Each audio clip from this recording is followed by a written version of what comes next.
अब क्वेश्चन आता है कि फर्स्ट ऑफ ऑल कॉलेज हम कैसे देखें प्लस एडमिशन कैसे लें। यहाँ पे मैं सबसे पहले बात बताती हूँ, क्योंकि इस बात के ना पता होने से काफ़ी स्टूडेंट्स का एडमिशन रह जाता है।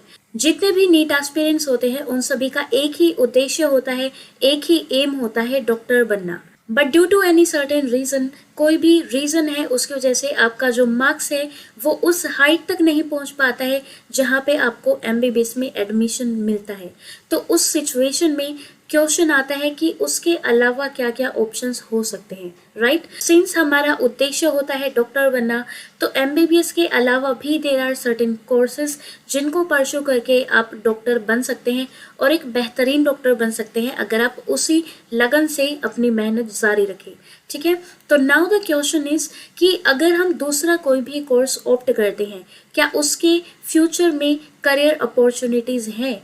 और ये क्वेश्चन मुझे लगता है कि हर एक कोर्स के बारे में पूछना चाहिए, not just about career options after BDS. हर एक कोर्स के बारे में ये क्वेश्चन ज़रूर होना चाहिए, what are the career opportunities after MBBS, after BTech, after LLB. मतलब कोई भी कोर्स क्यों ना हो, उसकी हमें फ्यूचर एस्पेक्ट्स ज़रूर पता होने चाहिए।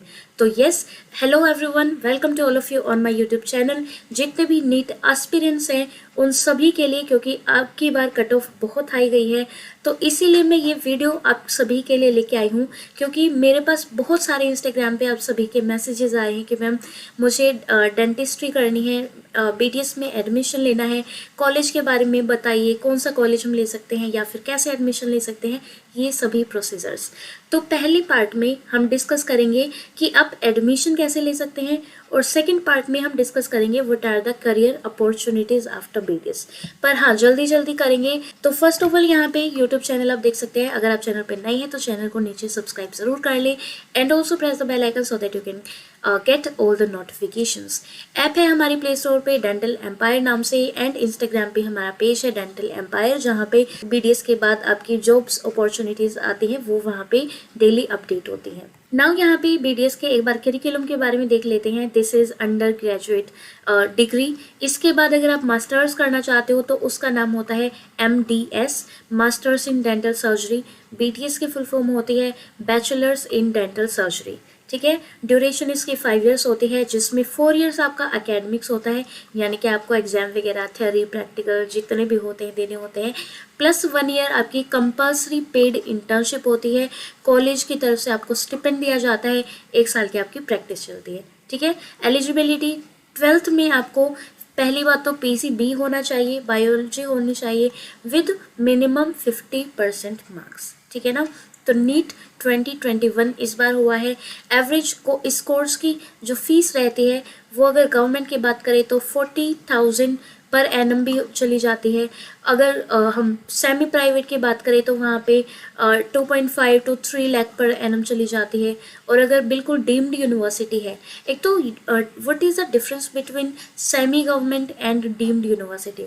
सेमी गवर्नमेंट का मतलब होता है कि जो उनकी यूनिवर्सिटी है दैट इज़ गवर्नमेंट यूनिवर्सिटी, पर उस यूनिवर्सिटी के अंडर जितने भी कॉलेजेस आते हैं वो सभी प्राइवेट कॉलेजेस हैं, तो ये सेमी गवर्नमेंट हुआ।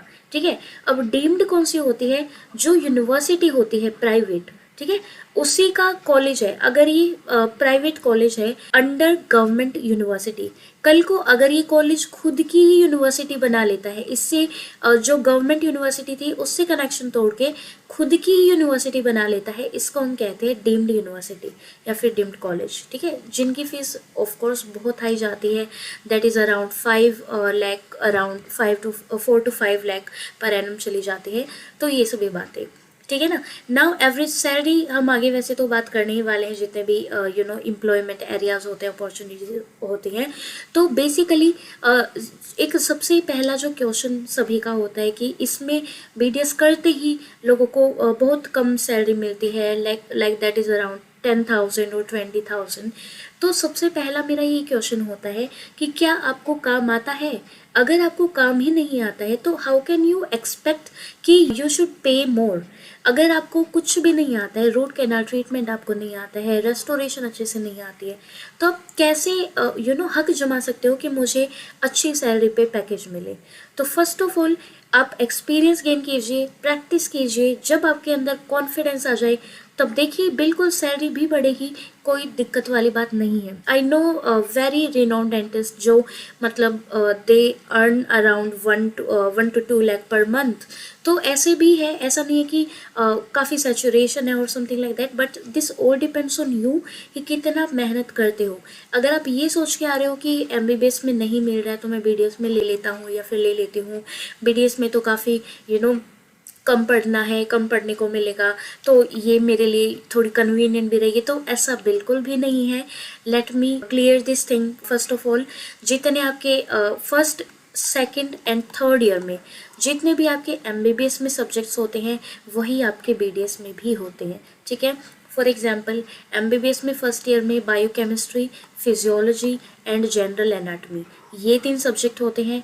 ऐसे ही बीडीएस में भी biochemistry, physiology, general anatomy plus एक DADH, dental anatomy and dental histology, एक अलग से एक और सब्जेक्ट आता है। तो ये 4 आपको पढ़ने पड़ते हैं, ठीक है। सेकेंड ईयर में अगर हम बात करें एमबीबीएस में तो वहाँ पे आपकी फार्माकोलॉजी आ जाती है एंड पैथोलॉजी आ जाती है एंड माइक्रोबायोलॉजी आ जाती है, ठीक है। अब बीडीएस में भी आपको यही पढ़ने हैं, pathology, pharmacology and microbiology. Along with that आपको यहाँ पे डेंटल मटेरियल्स भी पढ़ने पड़ते हैं, कंजर्वेटिव डेंटिस्ट्री भी पढ़नी पड़ती है, प्लस आपको प्रोस्थोडोंटिक्स भी पढ़नी पड़ती है। तो ऐसा नहीं है कि ये ईजी है, पर ऐसा भी नहीं है कि ये मुश्किल है, क्योंकि अगर आप मेहनती हैं, हार्डवर्किंग है, इतनी आपके अंदर कैपेबिलिटी है कि आप अच्छे से पढ़ाई करें, शुरू से पढ़ाई करें, तो बिल्कुल ईजी है। कोई भी चीज़ टफ नहीं है अगर आप मन से काम सीखेंगे, ओके। जो प्रोफाइल हम आगे करेंगे 1 by 1 की क्या क्या इसमें होती है। तो यहाँ पे एक बार बीडीएस एडमिशन का देख लेते हैं। जो हमारा नीट 2021 हुआ था, कब हुआ था वो 12 सितंबर को हुआ था, रिजल्ट आ चुका है। तो यहाँ पे अब एक कॉलेजेस की लिस्ट है, top 10 colleges in all over India according to NIRF, that means national institute of ranking. यहाँ पे सबसे ऊपर आती है दिल्ली में जो कॉलेज है मौलाना आज़ाद इंस्टीट्यूट, उसके बाद मणिपाल कॉलेज आ जाता है, then DY Patil, Savita institute, AB Shetty, तो and so on. Now the question is, अगर आपको ये कॉलेज मिल रहे हैं, आपका इतना अच्छा स्कोर है कि इनमें से कोई भी एक आपको कॉलेज मिल रहा है, गवर्नमेंट ऑफ कोर्स, तो अगर इनमें मिल रहा है तो बहुत अच्छी बात है। Otherwise try to opt any college, any dental college in near by you. For example अगर आप हरियाणा से हैं तो हरियाणा में ही कोई कॉलेज फिगर आउट कीजिए एज कम्पेयर टू कर्नाटका या फिर बेंगलोर या फिर साउथ इंडिया में कोई भी कॉलेज ऑप्ट करने से बेटर है कि आप हरियाणा में ही अपना कॉलेज ऑप्ट करें। अब क्वेश्चन आता है कि college, first of all college हम कैसे देखें प्लस एडमिशन कैसे लें। यहाँ पे मैं सबसे पहले बात बताती हूँ, क्योंकि इस बात के ना पता होने से काफ़ी स्टूडेंट्स का एडमिशन रह जाता है। First of all you should know कि हर एक कॉलेज का खुद का एप्लीकेशन होता है। फॉर एग्जांपल अगर आप रोहतक PGI के अंडर जितने भी कॉलेजेस हैं उनकी एक लिस्ट निकालेंगे, हरियाणा में जितने भी हैं, तो उनमें हर एक कॉलेज में आप फ़ोन करके, आजकल तो गूगल भी है, आपके पास एंड्रॉयड फ़ोन भी है, तो उसका यूज़ कीजिए। हर एक कॉलेज को इंडिविजुअल कांटेक्ट कीजिए, उनसे फ़ोन पे बात कीजिए कि आपके कॉलेज में मुझे BDS करनी है, आप कैसे कैसे हम अप्लाई कर सकते हैं, कब फॉर्म निकलते हैं, मुझे बताते रहिएगा, ऐसे ऐसे करके। या फिर अगर कॉलेज थोड़ा पास है या फिर कॉलेज के पास आपका कोई फ्रेंड है, रिलेटिव है, उनसे आप पूछवा सकते हैं कि आप एक बार कॉलेज में जाके उनसे पूछ के आइए कि कैसे क्या प्रोसीजर है, ठीक है ना। तो यहाँ पे जब आप पूछेंगे तो आपको पता चलेगा कि हर एक कॉलेज का अलग अलग एप्लीकेशन होती है। वैसे तो यहाँ पे तो एक ही है, रोहतक PGI के लिए UHSR एक वेबसाइट है, वहाँ पे आप अप्लाई करेंगे तो यहाँ पे काउंसलिंग होगी आपकी और इसके थ्रू आपको कॉलेजेस अलॉट किए जाएंगे। आपको जो भी कॉलेज चाहिएगा आप वहाँ से रेफरेंस लेके कि मुझे इस कॉलेज में सीट चाहिए और वहाँ पे आप काउंसलिंग को अटेंड कीजिए एंड सो ऑन। तो जो हमारी ऑल इंडिया जो हमारी वो होती है, रैंकिंग होती है, काउंसलिंग होती है, वो तो आपको फिल करनी ही करनी है। अलोंग विद दैट हर एक यूनिवर्सिटी की जो अलग अलग एप्लीकेशन होती है काउंसलिंग की, वो ज़रूर करते रहिएगा, ठीक है ना। हरियाणा में मैंने बता दिया, ऐसे ही आपका राजस्थान में भी रहता है, राजस्थान यूनिवर्सिटी करके। तो अलग अलग यूनिवर्सिटी के अलग अलग आप अप्लाई कीजिए काउंसलिंग्स में और उनको अटेंड कीजिए, ठीक है ना। यहाँ पे एक इंडिया टुडेज रैंकिंग भी है, यहाँ पे भी मौलाना आजाद तो भाई ऑल टॉप लिस्ट में आता ही है। So this is all about this part. A part, जिसमें हमने ये सारी बातें डिस्कस की हैं कि बीटीएस का क्या कोर्स होता है। मैंने आपको बताया कि 4 साल का ये एकेडमिक्स रहता है प्लस 1 ईयर इंटर्नशिप रहता है, ठीक है। सेकंड पार्ट में हम बातें करेंगे what career options you can opt after BTS, ताकि आपको भी एक कॉन्फिडेंस आए कि हम अगर ये कोर्स ऑप्ट कर रहे हैं तो yes we do have a lot of options, जिसके बेसिस पे आपके अंदर ये ऑप्टिमिज्म होगा कि हाँ हम ये कोर्स बिल्कुल ऑप्ट कर सकते हैं और जो हमारा डॉक्टर बनने का जो ड्रीम था उसको फुलफिल कर सकते हैं। Alright, so thank you for watching this video. I hope आप सभी को ये पसंद आई होगी। अगर आपको ये हेल्पफुल लगी है then do like the video, and also अगर आप चैनल पे नए हैं then do subscribe the channel below and press the bell icon so that you can get every notification. Thank you. अब मिलेंगे हम सेकेंड पार्ट में। All the very best.